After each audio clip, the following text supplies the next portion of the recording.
Sehr geehrte Teilnehmende, ich begrüße Sie alle ganz, ganz herzlich zum Auftakt unserer Finanzreihe Finanzen in Time Sensor Legal 365, angefangen heute mit Teil 1 Arbeiten in der Mandatsliste. Das ist also die zweite Webinarreihe nach der Webinarreihe Grundlagen, die wir aktuell ins Leben gerufen haben. Ich würde mich auch noch kurz vorstellen. Sie sehen meine Präsentation ja bereits auf dem Bildschirm. Mein Name ist Zoe Schiebeck. Ich werde Sie heute als Host durch dieses Webinar führen und begleiten. Und ich bin als Account Managerin bei der Time Sensor AG zuständig für die Betreuung des deutschsprachigen Raumes. Das bedeutet eben der deutschsprachigen Schweiz und Deutschland. Wir schauen uns auch gleich an, worum es heute gehen wird. Heute wird es eben, wie eben schon gesagt, um das Arbeiten mit der Mandatsliste gehen. In erster Instanz werden wir uns daher die Mandatsliste mal genauer anschauen. Einige der Funktionalitäten haben Sie ja bereits aus der vergangenen Webinarreihe kennengelernt. Im Anschluss werden wir uns Vorlagen in dieser Mandatsliste anschauen und den Umgang mit diesen. Und am Ende werden wir das Ganze noch bei einem praktischen Beispiel zusammenführen und werden gemeinsam mal eine Proberechnung erstellen. Ich würde mich an dieser Stelle schon mal ganz herzlich für Ihre Teilnahme am Webinar bedanken oder auch für das Anklicken des Videos, sofern Sie eben im Nachgang zu diesem Webinar dieses anschauen, und bedanke mich auch für Ihre Aufmerksamkeit. Ich befinde mich jetzt hier schon in der Time Sensor Legal 365 Software. Ich bin eingeloggt, wie wir hier oben an den Initialen erkennen können, als Frau Monika Muster, eine unserer Partnerinnen. Und ich habe jetzt hier bereits die Mandatsliste aufgerufen. Noch einmal ganz kurz, um das Thema etwas runder zu machen. Hier oben haben wir den Bereich Adressen. In unserer Funktionsleiste bietet uns das allerlei Funktionalitäten, um diese Adressen, also die Personen und ihre Kontakt- und Stammdaten selbst zu verwalten. Und dann haben wir in der Bereichsleiste hier links noch einmal den Bereich Finanzen. Der Bereich Finanzen bietet dann eben die Tools zur operativen Finanzverwaltung. Das umfasst das Erfassen von Zahlungsfiles oder von Zahlungen, das Stellen von Rechnungen. Das kann aber auch schon in den statistischen Bereich hineingehen. Viele von uns kennen das, dass wir eben regelmäßig, gerade Richtung Jahresabschluss, nochmal Anfragen erhalten, wo gewisse Auswertungen gefordert sind. Und das ist eben etwas, das können wir auch mit dieser Finanzliste machen. Natürlich gibt es hier auch im Bereich Spezial, der Bereich Spezial, das nochmal kurz, um das anzumerken, ist natürlich gedacht, um eben das gesamte Konstrukt der Buchhaltung, der Zeitkontrolle, der Statistik, also alles, was so ein bisschen unter den Finanzen selbst, unter der operativen Finanzverwaltung liegt, zu steuern. Dieser Bereich lässt sich von den Finanzen via dem Modul Zugriffsrechte abgrenzen, damit eben die Möglichkeit besteht, dass zum Beispiel eine Assistenz Zahlungen verbucht, sich um das operative Finanzgeschäft kümmert, aber dennoch nicht Zugriff auf die Buchhaltung hat. Da eben die Buchhaltung doch in einigen Fällen recht komplex sein kann und deswegen in der Regel von einem Buchhalter oder Treuhänder betreut wird. Wie eben gesagt, möchte ich hier noch einmal zeigen, es gibt natürlich auch noch einen exklusiven Statistikbereich, den wir eben hier unter Spezial finden. Hier haben wir eine Leistungsstatistik, Community-Berichtsvorlagen und das, was Sie hier schon sehen, ein BI, ein Business Intelligence Modul. Dazu möchte ich heute auch gar nicht viel mehr sagen. Wie gesagt, ich wollte das nur einmal kurz abgrenzen und möchte eben aufzeigen, dass wir auch mit dieser Liste schon erste Auswertungen machen können. Wie wir das Ganze machen, das schauen wir uns gleich noch an. Zunächst möchte ich hier einmal auf alle vorhandenen Funktionalitäten eingehen.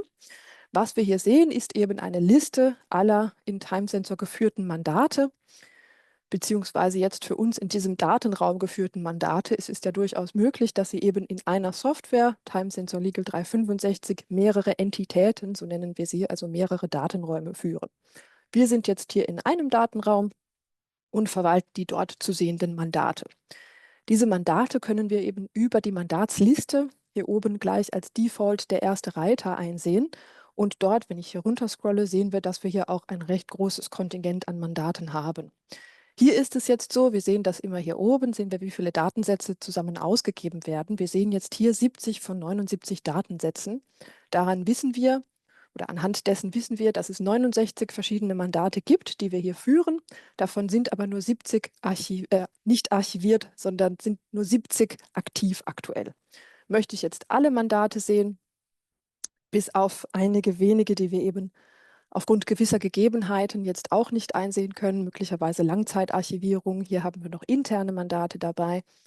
Wenn ich dies aktiviere, dann sehen wir, dass hier eben auch noch einige rote Ausgaben erfolgen. Das heißt, wenn Sie mal eine Suche starten, Sie sind nicht ganz sicher, ob ein Mandat vielleicht nicht mehr aktiv ist, können Sie das Ganze einfach hier mit der Checkbox einschließen.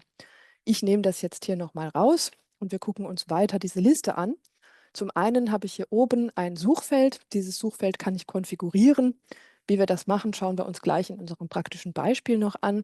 Und hier habe ich eben die Möglichkeit, Felder in meine Suche mit einzuschließen. Das bedeutet ganz konkret, wenn ich hier das Feld Adresse nicht einblende und ich suche dann nach einem Namen eines Mandanten.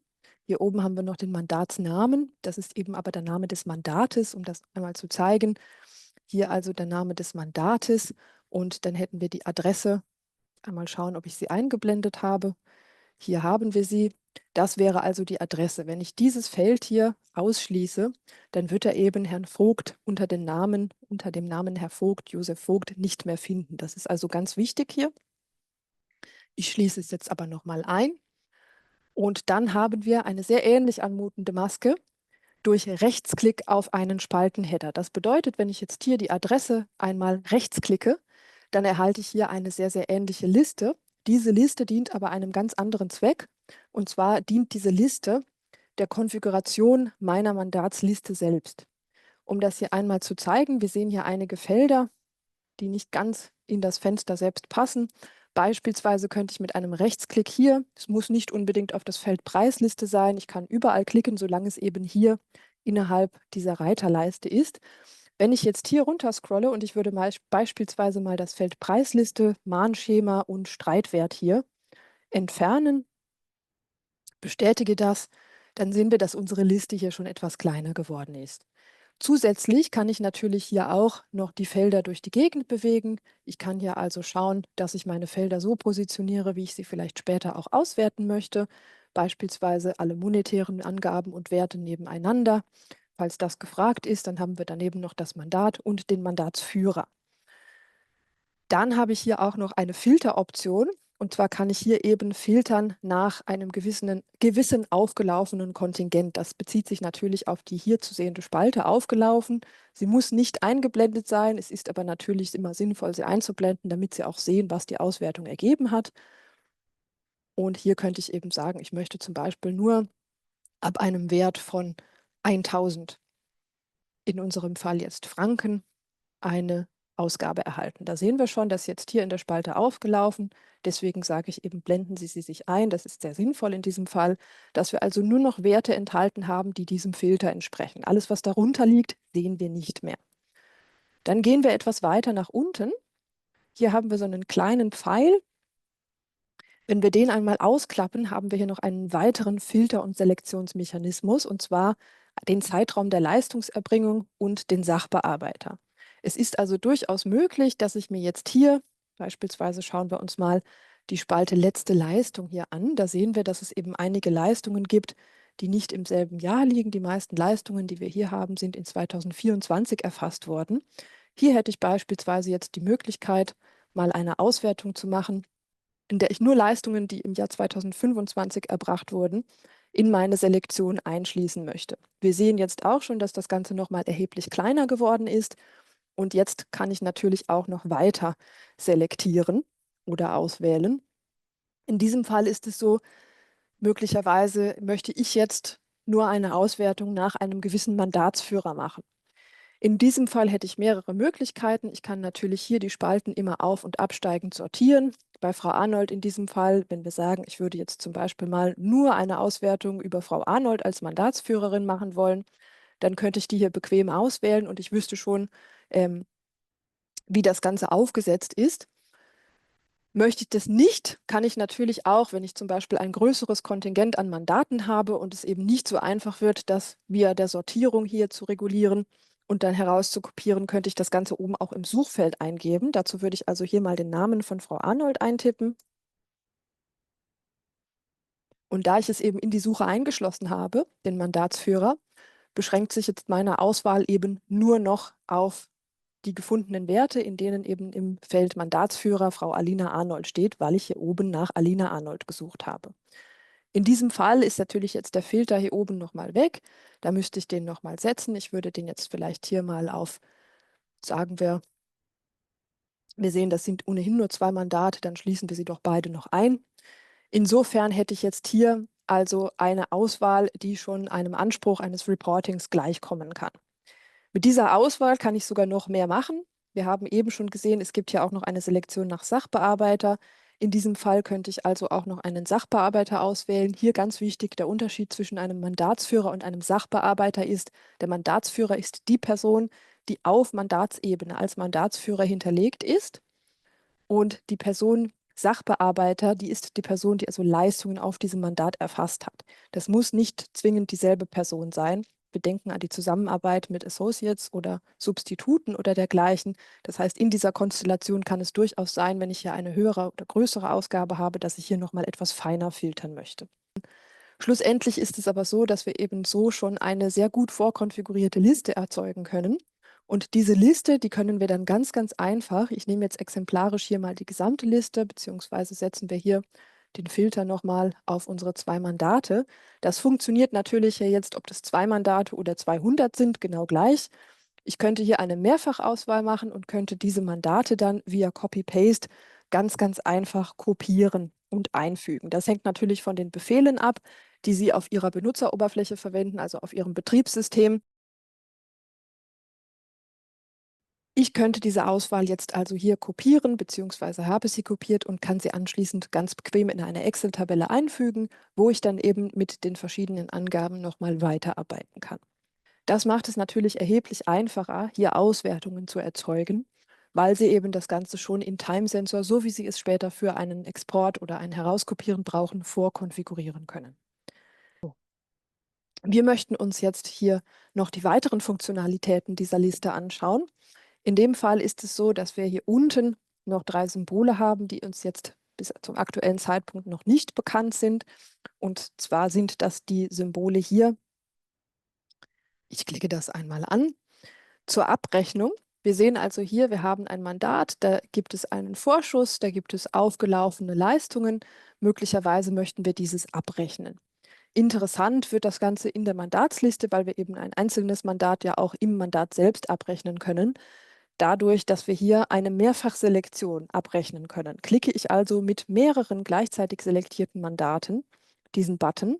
Dann werde ich gefragt, ob ich 9 selektierte Mandate abrechnen möchte. Das ist natürlich ganz spannend, weil Sie eben mit den eben gelernten Tools einen Leistungszeitraum festlegen könnten, beispielsweise einen aktuellen Monat, und könnten dann nur für diesen Monat sehen, wie viel aufgelaufene Leistungen für jedes Mandat vorhanden sind. Und Sie könnten das vielleicht sogar noch nach einem Mandatsführer sortieren und dann ganz bequem schon von diesem Ort aus hier von der Mandatsliste aus zur Abrechnung bringen. Zur Abrechnung bringen bedeutet in diesem Fall, wir machen das vielleicht einmal. Hier sehen Sie jetzt, dass sich die Liste entsprechend aktualisiert hat. In dem Fall ist es natürlich so, dass jetzt in jedem einzelnen Mandat ein entsprechender Rechnungsdatensatz erstellt wurde. Ich möchte das exemplarisch mal zeigen. Ich wähle hier eines aus, zum Beispiel die fristlose Entlassung. Wir sehen auch, dass hier die Spalte aufgelaufen und die Spalte Vorschüsse auf 0 gelaufen ist.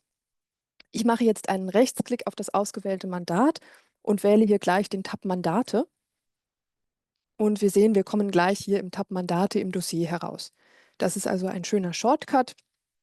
Und wie wir hier links sehen, wurde eben alles, was wir hier einbezogen hatten, wir hatten jetzt keinen Leistungszeitraum ausgewählt, aber eben jegliche Leistung, die hier angefallen war, haben wir also schon aus der Maske der Mandatsliste abgerechnet. Ich klicke hier noch einmal den Rechnungsdatensatz an, da sehen wir das eben ganz schön, dass das wunderbar geklappt hat.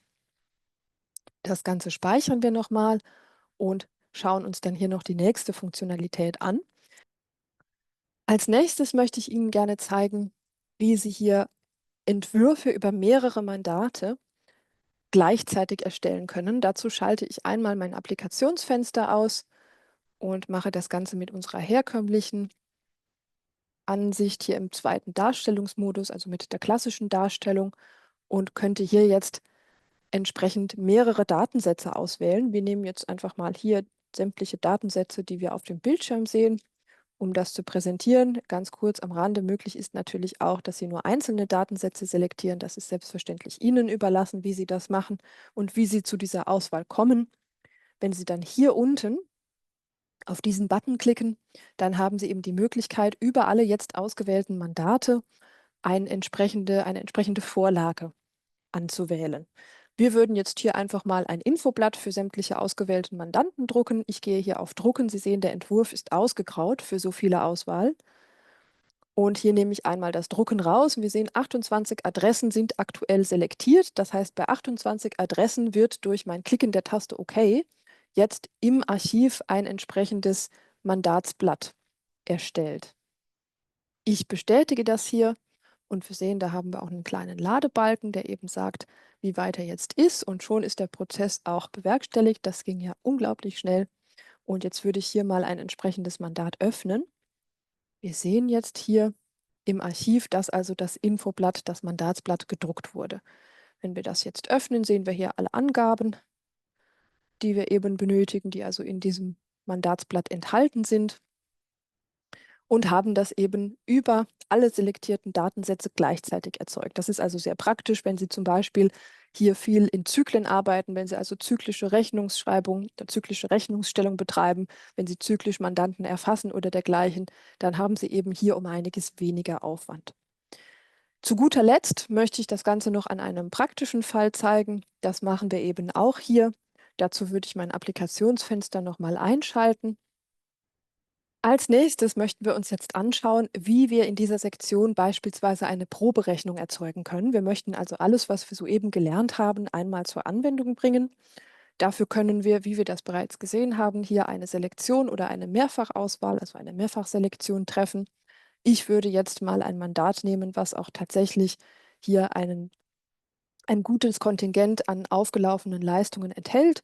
Wir entscheiden uns für dieses. Selbstverständlich könnte ich auch hier unten den Leistungszeitraum oder auch den Sachbearbeiter nochmal beschränken für meine Ausgabe. Ich halte das jetzt aber nicht für nötig. Ich würde das einfach exemplarisch hier mal so abrechnen oder so mal Probe abrechnen und drücke dann mit meiner Auswahl, egal ob Auswahl eines Mandats oder mehrere Mandate, auf diesen Button. Hier sehe ich jetzt, dass ich eine Proberechnung erstellen kann. Ich habe hier also eine Vorlage, die heißt Rechnung Probe. Die wird in dem Fall ohne Rechnungsnummer vergeben. Das ist ein ganz wichtiger Punkt. Wenn Sie in Time Sensor Legal einen Rechnungsdatensatz erstellen, in Abhängigkeit von Ihrer Entgeltregelung, führt dies möglicherweise schon zu ersten Buchungen. Insofern ist es oft nicht gewünscht, dass für einen Rechnungsentwurf, der gegebenenfalls noch zur Freigabe vorgelegt werden soll, ein echter Rechnungsdatensatz erstellt wird. Insofern bietet es sich an, hier Proberechnungen zu erstellen. Die sind dann ohne zwingend vergebene Rechnungsnummer und die sind eben auch ohne einen entsprechenden Rechnungsdatensatz. Ich klicke hier jetzt also auf den Entwurf. Ich kann natürlich das Ganze auch gleich drucken und als PDF mir in das Archiv legen lassen. Der Entwurf öffnet sich auch gleich und wir sehen, da haben wir eben schön die hier eben ausgegebenen Summen. Ich bedanke mich ganz, ganz herzlich für Ihre Teilnahme. Ich freue mich jetzt schon auf das nächste Mal und ich wünsche Ihnen viel Erfolg bei der Arbeit mit Time Sensor.